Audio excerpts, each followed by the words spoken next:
I'm Dr. Megan Grady. And I'm Dr. Kevin Lucas. Marker.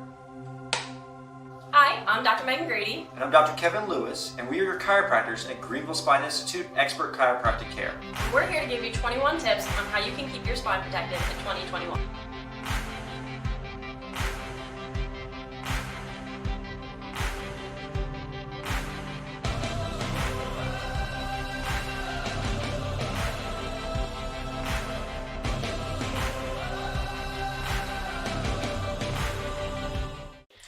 I'm going to show you how you can practice good posture. Now, there are a few points that we want to look at when looking at our posture.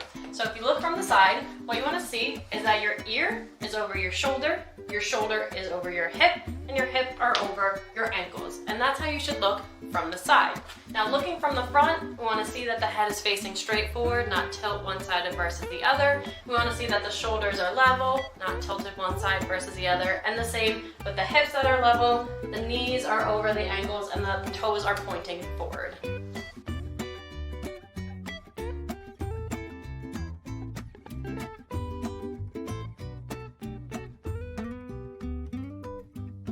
So one of the questions we get is, how do I stop inflammation? But first we want to realize what good inflammation is and what bad inflammation is. And here's what I mean by good inflammation. When there's an injury, let's say a torn tissue or a damaged tissue, the body's going to create an inflammatory response to start the healing process. So fluid's going to rush to the area, and it's going to bring macrophages and mast cells and other tissues. Some of these tissues break down the damaged tissue, and other tissues or other cells come in to rebuild the injured tissue. Now, when inflammation becomes bad is when it becomes chronic, it becomes static, and it sits there. Think of it like a highway. If you ever look at an interstate and all the cars are traveling along the interstate, those cars are trying to get somewhere. Those are the cells traveling along the inflammation, trying to get to the area to repair it. But once there's a traffic jam and it becomes backed up, they can't get where they're going and they need help. That's why we try to reduce chronic inflammation to speed that process along. One of the ways you can do that is through icing. We recommend that you ice no longer than 20 minutes. Again, we don't want to stop this process. We want to slow down the buildup. So icing for 20 minutes and then removing that ice for at least 20 minutes or longer to allow the tissues to warm back up, to allow new inflammation to rush to the area and to initiate the healing response.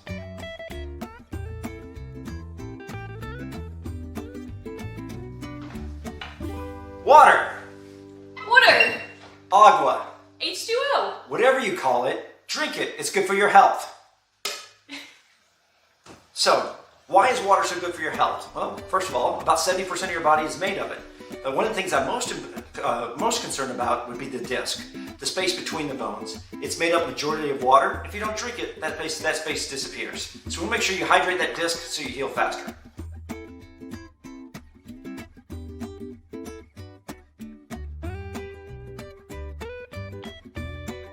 Repetitive motion is something that happens in the body every day. Things like brushing your teeth, combing your hair, are all things that we do in a repetitive way. We always use the same hand. So what we're going to do to break those repetitive motion habits is by switching to the other hand to brush your teeth, brush our hair, in order to prevent repetitive motion injuries. One of the common areas that we find people having problems with their spine is while they're either driving in or getting in and out of their car. So the proper position for driving, obviously, is to sit like this. You would want your arms straight forward with a slight bend in the elbow with your hands at 9 and 3. Your knees should be bent at about 90 degrees and extended just slightly beyond that with your hips at 90 degrees. You want your head over the shoulder and shoulder over your hips for a proper driving position. Now, getting in and out of the car, a lot of people will just step right out of the car, but they'll cause impingements of the hip or the low back.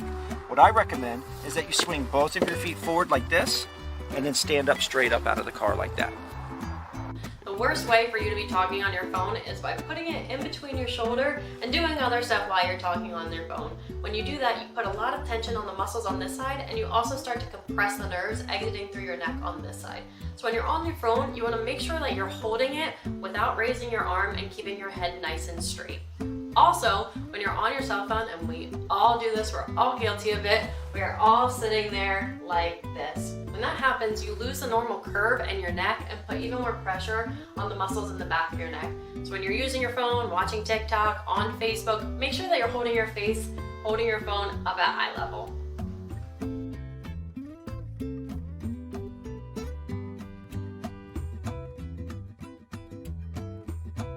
Next, we're going to talk about proper footwear. Wearing the wrong shoes can increase the damage and strain on your back, especially the lower part of the back, and causing more pain.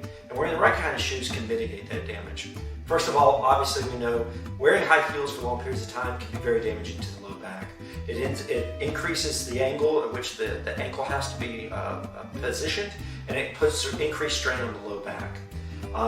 Wearing the proper footwear will help mitigate that damage. Here, Brooke is wearing proper athletic footwear with an orthotic inside that's supporting the arch of her foot and keeping excess pronation or supination from occurring. Pronation and supination is turning in or turning out of the foot. She's also wearing a proper heel to this shoe. It's flat and it's level so that the heel of her foot and the toes of her feet are level. Now, I recognize a lot of times in life you're going to wear the improper footwear, let's say high heels or improper dress shoes, and they're needed for certain occasions. We want to limit that amount of time that we're in those, and then afterwards stretch the foot, exercise the foot so they can return to a normal position and posture.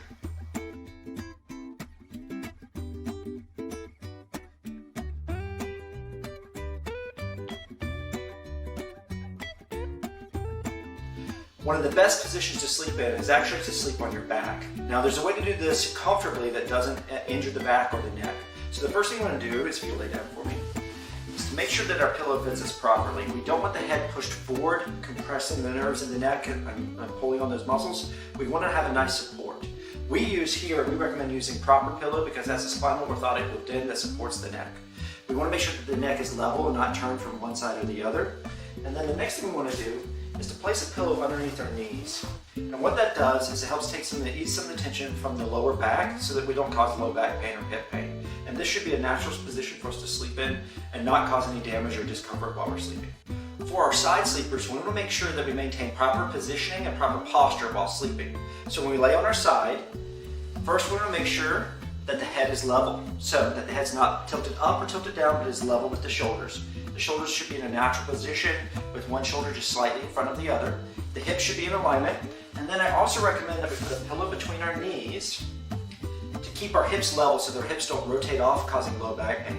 This proper position keeps the spine in alignment, gets pressure off the muscles and the delicate nerves that exit the spine. One thing you can do to help ease neck pain, back pain, numbness and tingling hands is to avoid sleeping on your stomach. What happens when we sleep on the stomach is to get in a proper position, we end up rotating our head and our neck, and that's going to compress the nerves that come out of the neck and the head and compress all those muscles so that it creates tension here. A lot of times you'll notice that stomach sleepers will have to raise an arm, not because it's necessarily more comfortable, but because that's the only way to ease that tension in that position. And this can cause things like numbness and tingling in the hands, headaches, neck pain, and other symptoms. So we'd like to make sure that you avoid sleeping on your stomach and pick a different position.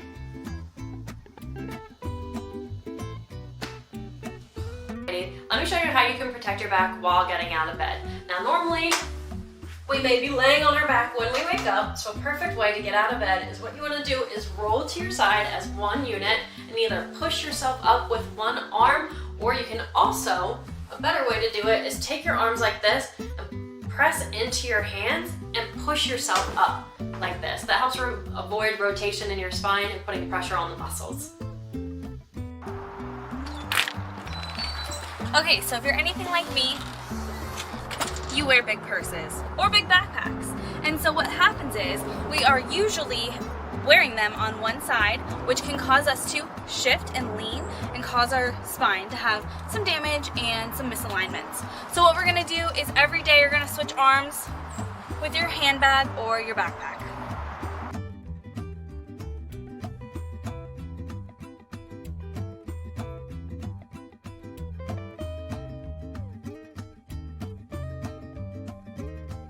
This is for everyone who crosses their legs while they sit or who wears a wallet in their pocket while they're sitting. Let me show you why that's bad for your low back. Now when you sit with your legs crossed like this, what you're doing is you're actually tilting your pelvis to one side. And when that happens, when you tilt your pelvis, your body normally reacts by tilting the other way with your low back, causing pressure in the low back. The same goes for when you wear a wallet in your pocket and then you sit down on it. When that happens, you're putting your pelvis at a tilt, again putting more pressure on your low back and creating low back pain. So what you want to do is to sit up nice and straight, and if you feel the urge to want to cross your legs, what you can do is cross your feet at the ankles to help resist that urge. When picking up a baby carrier or a grocery basket at the grocery store, there's a right way and a wrong way to hold it. The wrong way is to hold it like this. The right way is to grab underneath and hold it like this. Common way that we see people injure their low back is that they're lifting something incorrectly. Now we all know the golden rule, but I just want to remind you guys again that when you go to pick up something, even if it's heavy, if it's small, no matter what it is, what you want to do is you want to bend from the knees, not from the low back. So what you want to avoid doing is bending over and picking something up like this. The correct way that you want to do it is you want to bend at the knees and use your legs to push yourself up, keeping your spine straight. No matter what your job is, no matter what you do during the day, it's really important when you get home to rest and recover. This allows your body to recharge and heal. Alrighty, always keep moving. The movement is always the most important thing that you can do for your spine. Motion is the lotion for the joints. Boom! By the way, Okay, alrighty. A good tip is to always maintain a healthy weight. Maintaining a healthy weight is not only good for your health, but it's good for your joints and your spine. a good goal to start off with is losing about 10% of your body weight. So if you're struggling with that and you need a little help, give us a call, let us know. We can help you formulate a nutrition plan to help you lose 10% of your body weight or more. If you're sitting on a sofa, normally what we want to do is just slouch down and relax after a hard day. However, that's really bad for your back because you're actually taking this beautiful curve that we have in our low back and straightening it out. When that happens, the disc can start to bulge in the back, creating low back pain. So the way that you can prevent that is by putting a pillow in your low back, and let me show you how that works. When you do that, you're able to engage that curve in your lower back to protect the disc and defeat low back pain. A good thing to do to help protect your spine is to stretch. It's important because your muscles are the pulley system of your spine, so not only do you want to make sure that your bones are moving, but we also want to make sure that your muscles are nice, loose, and relaxed. So when you come in before your adjustments, it's important to get your stretches in because not only does it help you, but it helps us as chiropractors. When you stretch your muscles, it helps relax those muscles for us to get deeper and better adjustments on your spine. Now, if you're not in the office, a few stretches that you could do at home to relieve muscle tension in your neck is get a chair, any chair is fine. What you can do are simple movements like dropping your head forward until you start to feel the stretch. You want to hold every stretch that you do for 10 seconds. You want to hold them for 10 seconds because when you do that, you're sending signals up to your brain to think that your brain and think those muscles are going to tear. They won't, but your brain will send signals down to lengthen and relax those muscles. It's doing simple movements and holding them for 10 seconds until you feel tension, such as this and this. Even grab down lower on the chair and lean away and you'll feel a nice stretch right in these muscles right here, ensuring that you're holding all the stretches for 10 seconds each. Lastly, but most importantly, pain does not have to be your new normal. I found in my years of my career that many patients decide that they may just give up, that pain has to become their new normal, that they feel like that is part of getting older. But there's nothing normal about being in pain. Okay? That is the body's warning sign to let you know that there's a problem going on, and that problem can be fixed. So give us a call here at the office and see if there's a problem that we can fix for you so that you don't have to have pain as your new normal.